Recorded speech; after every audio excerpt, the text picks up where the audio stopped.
கடந்த செப்டம்பர் மாதம் 22ஆம் தேதி அப்பல்லோ மருத்துவமனையில் அனுமதிக்கப்பட்ட முதல்வர் ஜெயலலிதா 75 நாட்களாக தீவிர சிகிச்சையில் இருந்து வந்தார். இந்நிலையில் கடந்த 4ஆம் தேதி அவருக்கு மாரடைப்பு ஏற்பட்டதாக மருத்துவமனை நிர்வாகம் அறிக்கை வெளியிட்டது.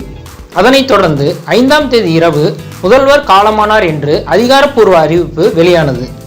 தொடர்ந்து முதல்வரின் உடல்நலம் தேறி வருவதாக அறிக்கை வெளியிட்ட மருத்துவமனை நிர்வாகம் திடீரென அவர் இறந்து விட்டதாக கூறியதை அடுத்து மக்கள் மத்தியில் கடும் அதிர்ச்சியை ஏற்படுத்தியது.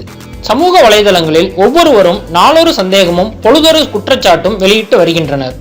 இந்நிலையில் சமீபத்தில் தனது மகளின் நலனை கருத்தில் கொண்டு நடிகர் கமலை விட்டு பிரிவதாக அறிவித்த நடிகை கௌதமி முதல்வர் மரணத்தில் தனக்கு பல்வேறு கேள்விகள் எழுவதாகவும் அதற்கு தக்க பதில் வேண்டும் என்றும் தனது பிளாக் மூலம் பிரதமர் மோடிக்கு கடிதம் எழுதியுள்ளார்.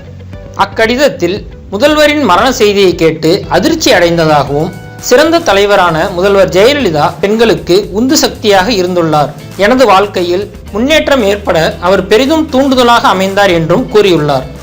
மேலும் அவருடைய மரணம் அனைவரையும் சோகத்தில் ஆழ்த்தியதோடு மட்டுமல்லாமல் மருத்துவமனையில் அனுமதிக்கப்பட்ட நாள் முதல் அவருக்கு ஏற்பட்ட உடல்நல பிரச்சனைகள், அளிக்கப்பட்ட சிகிச்சைகள், நலம் பெறுகிறார் என்ற தகவல் மற்றும் திடீர் மரணம் என இவை யாவும் ரகசியமாகவே வைக்கப்பட்டது.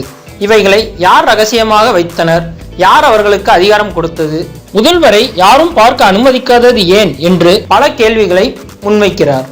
இந்திய குடிமகளான தனக்கு முதல்வரின் உடல்நலனை பற்றி கேள்வி கேட்க முழு உரிமைகள் இருப்பதாகவும் இதற்கான பதிலை பிரதமரிடம் இருந்து எதிர்பார்ப்பதாகவும் கூறி தனது கடிதத்தை நிறைவு செய்துள்ளார். கடந்த அக்டோபர் 28ஆம் தேதி நடிகை கௌதமி பிரதமர் மோடியை தனிப்பட்ட முறையில் சந்தித்து பேசினார் என்பது குறிப்பிடத்தக்கது. மேலும் இதுபோன்ற தகவல்களை தொடர்ந்து பெற தமிழ் ட்ரெண்டிங் சேனலை சப்ஸ்கிரைப் செய்யுங்கள். தங்களது கருத்துக்களை கமெண்டில் பதிவு செய்யுங்கள்.